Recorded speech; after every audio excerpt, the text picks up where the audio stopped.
اور وہ کہتے ہیں نہیں ہے یہ زندگی ہماری دنیا کی مگر یہ کہ ہم مرتے ہیں اور جیتے ہیں، اور نہیں ہلاک کرتا ہم کو مگر زمانہ.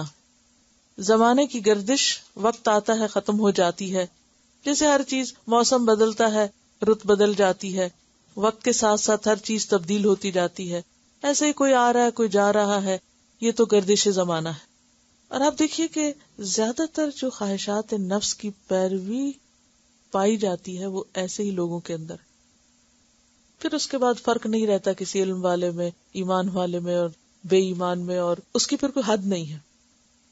لیکن آپ دیکھیے کہ جب سے یہ فلسفہ دنیا میں پریویل کیا ہے، دہریت جس کو کہتے، دہریہ پن. کیا ہوتا ہے دہریہ پن؟ کوئی خدا رسول نہیں، کچھ نہیں، کائنات خود سے خود بن گئی.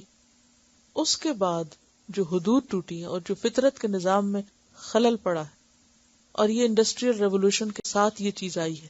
اس سے پہلے کیا تھا کہ ایک دین کا کانسیپٹ، خواہ وہ ٹھیک تھا یا غلط تھا، وہ کسی نہ کسی شکل میں موجود رہا، وہ ایک پریولنٹ آئیڈیالوجی نہیں تھا. لیکن یہ جو دہریت جب سے عام ہوئی تو اس سے بہیمیت آئی. مین از اے ریشنل اینیمل بن گیا. اور اینیمل کا کیا کام ہوتا ہے؟ پھر کھاؤ پیو مزے کرو، جو دل چاہے کرو. جانور کے کوئی سونے کا ٹائم ہوتا ہے؟ ان کا بھی شاید ہوتا ہو، لیکن ان کے سونے جاگنے کا کوئی ٹائم نہیں، ان کے کھانے پینے کے کوئی اوقات نہیں، سارا دن چرتے رہتے ہیں. کبھی آپ غور کریں گارڈن میں آ کے پرندے بیٹھتے دیکھتے تھے تو سارا وقت کھانے کی تلاش میں تھے. میں ایک دن بیٹھ کے کھا رہی تھی، میں دیکھ رہی تھی میں کہہ رہی تھی کہ ان کی نظر کہیں اور جا ہی نہیں رہی سوائے اس کے کہ ان کو کھانے کی چیزیں چاہیے یا اپنا بچاؤ کہ ہمیں کوئی کچھ نہ کہے. تو یہ ایک بہیمت الانام، تو اس سے یہ بہیمیت ہے. لیکن یہ کہ ایک ہوتی ہے انسانیت، ایک انسانیت ہوتی ہے کہ انسان کے دائرے میں عقل سے کام کرنا، اور ایک ہوتا ہے بہیمیت جس میں عقل نام کی کوئی چیز نہیں، صرف خواہش نفس ہے. آپ نکاح کرو یا نہ کرو، جہاں چاہو اپنے من کی مرضی پوری کر لو، جس کے ساتھ چاہو رہ لو، جس کو چاہو چھوڑ دو. یعنی کہ فریڈم آف چوائس کا غلط استعمال. اللہ نے ہمیں فریڈم آف چوائس اس لیے نہیں دی تھی کہ ہم پھر جو چاہیں کریں، اور اس کو ہم اپنے رائٹ اور اپنے حق کی خاطر سب کے رائٹ خراب کریں. مثلا ایک شخص نے کہا نا کہ میں سب کچھ چھوڑ سکتا ہوں مسلمان ہو کے، زنا نہیں چھوڑ سکتا. یعنی آپ صلی اللہ علیہ وسلم کے پاس اس نے کہا کہ میں سب چیزیں چھوڑ، زنا نہیں چھوڑ سکتا، آپ کو اس کی مجھے اجازت دینی پڑے گی. تو آپ نے اسے کچھ نہیں کہا، آپ نے فرمایا اچھا بیٹھو تم، کیا تم چاہو گے کہ تمہاری بہن کے ساتھ کوئی ایسا کرے؟ یہ تو میں نہیں چاہوں گا. تمہاری بیٹی کے ساتھ؟ نہیں یہ بھی نہیں چاہوں گا. تمہاری ماں کے ساتھ؟ نہیں یہ بھی نہیں چاہوں گا. تو پھر تم کسی کی ماں اور کسی کی بیوی اور کسی کی بیٹی اور کسی کی بہن کے ساتھ کیوں کرنا چاہو گے؟ تو اس کو سمجھ آ گئی. اس نے کہا میں چھوڑتا ہوں یہ بات، میں آج کے بعد زنا نہیں کروں گا. سمجھ آ گئی نا بات. آج آپ دیکھیں کہ ہم یعنی ایسی تمام قباحتوں کو حلال کیے ہوئے، جائز کی کیا فریڈم ہے، جو جس کا جو جی چاہے کرے. اور پھر وہی چیز جو اپنے لیے پسند نہ ہو وہ دوسروں کے لیے ہم حلال کر دیں. اسی طرح کھانے کے معاملے میں جو جی چاہو کھا.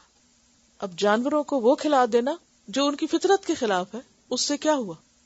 ان کی سائز آپ دیکھیں، ان کے بیہیویئر دیکھیں، جانوروں کے بیہیویئر میں تبدیلی آ گئی. اور ان کو جب ہم کھاتے ہیں تو پھر انسانوں کے بیہیویئر بھی آپ دیکھیں کہ کیا سے کیا بن جاتا ہے. میں دیکھتی ہوں کہ جو ہماری فوڈ ہوتی ہے نا، اس کا ہمارے بیہیویئر میں بہت بڑا اثر ہوتا ہے. جب آپ صحیح کھانا نہیں کھاتے تو اس کا نتیجہ کیا ہوتا ہے؟ آپ کے اندر ایک بہیمیت پیدا ہوتی ہے. اس بہیمیت کی سیٹسفیکشن کے لیے پھر انسان کیا چاہتا ہے؟ اگر حلال ہے تو حلال پہ بھی زیادتی کرتا ہے، اور حرام ہے تو اس کی تو پھر ہے ہی زیادتی.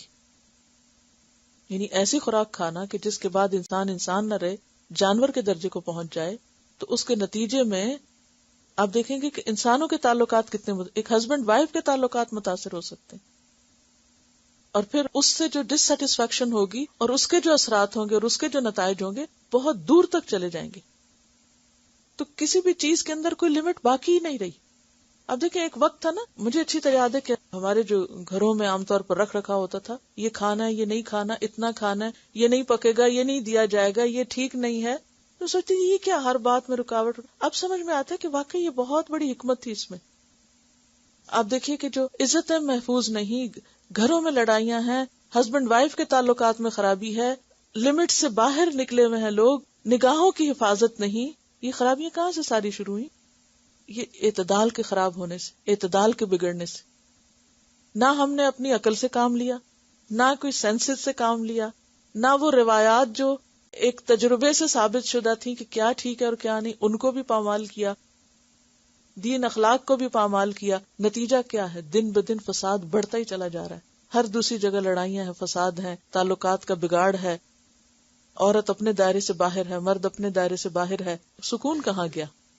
کتنے گھرانوں میں ڈیورسز ہیں، کتنے گھرانوں کے اندر بچوں کے پاس ماں باپ نہیں ہے یا سنگل پیرنٹس. فساد جو ہے وہ اپنی آخری درجے کو پہنچا ہوا ہے نا. یعنی شاید دنیا میں اس درجے کا بگاڑ کبھی ہوا ہو جس درجے کا اس دور میں ہم نے اس بہیمیت کی وجہ سے اور اس دہریت کی وجہ سے ہم نتیجہ پائے کہ جب انسان خدا کو ایک طرف رکھ دے اور کہے کہ موت زندگی بھی ہماری مرضی کی ہے، وما یہلکنا الا الدہر، بس یہ گردش زمانہ ہے، وما لہم بذلک من علم، نہیں ہے ان کے پاس اس بات کا کوئی علم.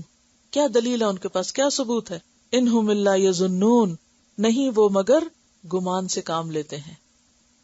یہ بس ان کے خیالات ہیں، خود ساختہ تھیریز ہیں جن کی کوئی حقیقت نہیں. اب دیکھیں کہ کس زور شور سے دھڑلے سے اس کو پروو کرنے کی کوشش کی گئی ہے کہ نہ کوئی خدا ہے اور نہ کوئی اس کائنات کا مالک ہے اور یہ سب کچھ خود ہی چل رہا ہے.